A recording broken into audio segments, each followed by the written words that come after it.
बहुत दिनों पहले गंगापुर गांव में मुन्नी नाम की एक दूध वाली रहती थी। मुन्नी का दिन अंधेरे में ही शुरू हो जाता था। नींद से उठकर उसका पहला काम था गौशाला साफ करके लक्ष्मी को खाना खिलाना। मुन्नी लक्ष्मी को बहुत प्यार करती थी और लक्ष्मी भी उसकी प्यारी गाय थी।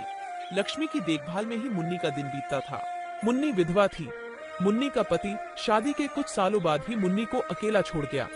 मुन्नी अपना भरण पोषण लक्ष्मी के दूध से घी बनाकर बेचती थी। मुन्नी के हाथों का घी पूरे गांव गंगापुर में प्रसिद्ध था।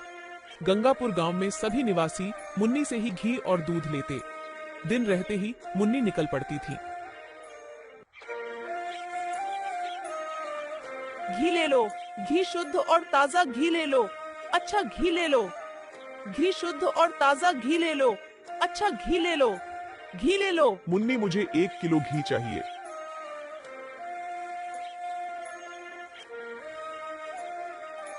ये लीजिए काकी जी। गांव के रास्ते पर मुन्नी घूम घूम कर घी और दूध बेचती थी। बस ऐसे ही गांव की गली गली घूमकर मुन्नी का दिन कट जाता था। मुन्नी की तरक्की देखकर उसकी पड़ोसन रूपवती को बहुत जलन होती थी। रूपवती ने विचार किया कि वो भी मुन्नी की तरह व्यापार करके पैसे कमाए। अरे हमारे पास भी तो एक गाय है, मैं भी मुन्नी की तरह घी दूध का व्यापार कर सकती हूँ। मगर मुन्नी का घी पूरे गांव में प्रसिद्ध है, तो फिर मेरा घी कौन खरीदेगा? हाँ, मगर एक सुझाव है मेरे पास, जिसे मुन्नी के सभी ग्राहक मुन्नी को छोड़कर मुझसे घी दूध लेंगे। मैं मुन्नी के घी के भाव से आधे भाव में लोगों को घी बेचूंगी। शुरुआत में घी एकदम शुद्ध बनाऊंगी। जैसे ही मुन्नी का घी दूध का व्यापार बंद हो जाएगा, वैसे ही मैं घी में मिलावट करना शुरू करूंगी। यहाँ सोचकर रूपवती ने घी का व्यापार शुरू किया।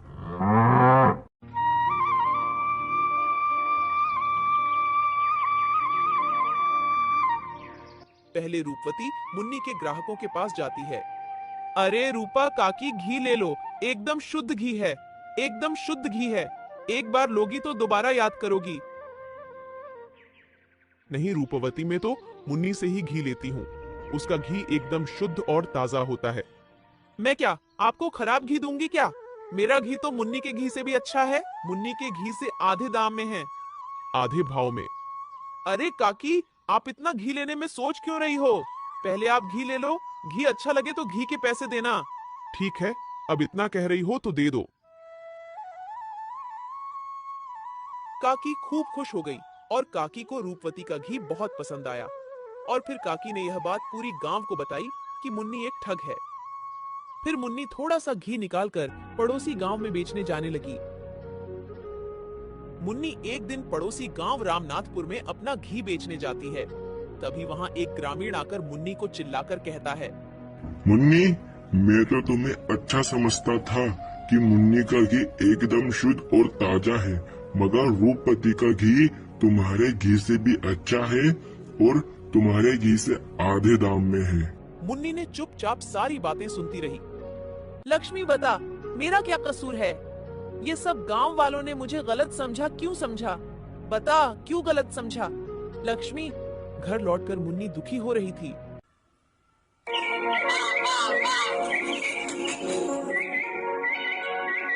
रूपवती की खुशी का कोई ठिकाना नहीं था।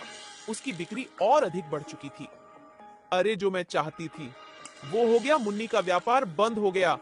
अब मुन्नी इस गांव में कभी भूल कर भी घी नहीं बेचेगी, जो मैंने सोचा था। अब वो करने की बारी आ गई। मैं पागल थोड़ी ना हूँ कि ये गांव वालों को इतने आधे भाव में शुद्ध घी खिलाऊंगी। अब इस घी में मिलावट की बारी आ गई। घी का दाम वही होगा, मगर घी पहले वाला नहीं। रूपवती ने घी में नारियल का तेल और घी गाढ़ा करने के लिए पाउडर मिलाना शुरू किया। एक दिन जमींदार के घर। हरिदास, तुम्हें आज पता ही होगा कि आज मेरी बेटी रानी का जन्म दिवस है। जी जमींदार बाबू, मुझे पता है कि आज तुम्हारी बेटी का जन्मदिन है और आप हर बार की तरह इस बार भी राजभोग का आयोजन रखोगे, जिसमें पूरे गांव वालों को निमंत्रण करना है। हाँ हरिदास, तुम उसकी चिंता मत करो। मैंने श्याम के हाथ पूरे गांव वालों को मेरी रानी बेटी के जन्मदिन के लिए आने का निमंत्रण दिया है। तुम्हें पता ही होगा कि मेरी रानी बेटी को शुद्ध घी के बने लड्डू कितने पसंद हैं। हाँ, तो तुम वो घी लेकर लड्डू बनाने के लिए वो मुन्नी से घी लेकर हलवाई को दे दो। अरे जमींदार बाबू, वो मुन्नी तो एक नंबर की ठग है। उसने पूरे गांव वालों को अच्छे से बुद्धू बनाया है। फिर हरिदास ने मुन्नी की सारी बातें जो गांव में मुन्नी की हो रही थी, वो सारी की सारी बातें जमींदार बाबू को बता दी। अरे जमींदार बाबू, आजकल वो रूपवती भी घी बेच रही है। रूपवती का घी शुद्ध और ताजा होने के साथ साथ मुन्नी के घी से आधे दाम में बेचती है। अच्छा, तो फिर तुम वो रूपवती से घी लेकर हलवाई को दे दो, मगर रूपवती को कहना कि घी जमींदार ने मंगवाया है। घी एकदम शुद्ध और ताजा होना चाहिए। फिर हरिदास जमींदार के घर से चला जाता है और जमींदार सोचता है, मुझे तो हरिदास की बातों पर यकीन ही नहीं हो रहा है कि मुन्नी ऐसा कर सकती है। हरिदास को रूपवती रास्ते में ही मिल जाती है। अरे रूपवती, मैं तुम्हारे घर ही आ रहा था। अच्छा है, मगर तुम मुझे रास्ते में ही मिल गई। हरिदास काका, तुम मेरे घर क्यों आ रहे थे? मुझसे ऐसा क्या काम आन पड़ा? अरे रूपवती, मुझे वो 5 किलो घी चाहिए। क्या 5 किलो घी? वो आज जमींदार की बेटी का जन्मदिन है, तो उसी अवसर पे मिठाइयाँ बनवाने के लिए घी चाहिए था। हाँ, क्यों नहीं देती हूँ, देती हूँ। लो, पूरा 5 किलो घी है। फिर क्या हरिदास रूपवती से घी ले लेता है?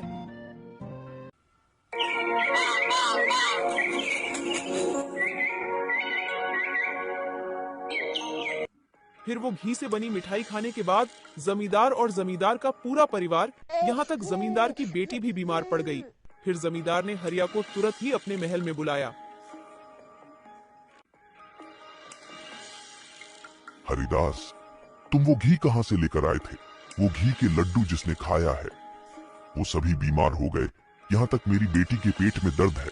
मैं सच कह रहा हूँ जमींदार बाबू, वो घी मैं रूपवती के पास से ही लेकर आया था। मैं सच कह रहा हूँ जमींदार बाबू। पहले तुम कह रहे थे कि रूपवती का घी एकदम शुद्ध है, तो अब क्या हुआ उसका घी शुद्ध है? तो फिर ये सब क्या है? लोग वो मिठाइयाँ खाकर बीमार कैसे पड़ गए, बोलो। जमींदार बाबू, मैं कुछ नहीं जानता हूँ। अगर मेरी बेटी को कुछ हो जाता है तो मैं तुम्हें और तुम्हारी वो घी वाली को नहीं छोड़ूंगा। जमींदार का गुस्सा देखकर हरिदास वहां से निकलता है और हरिदास सीधे रूपवती के घर की ओर चल देता है।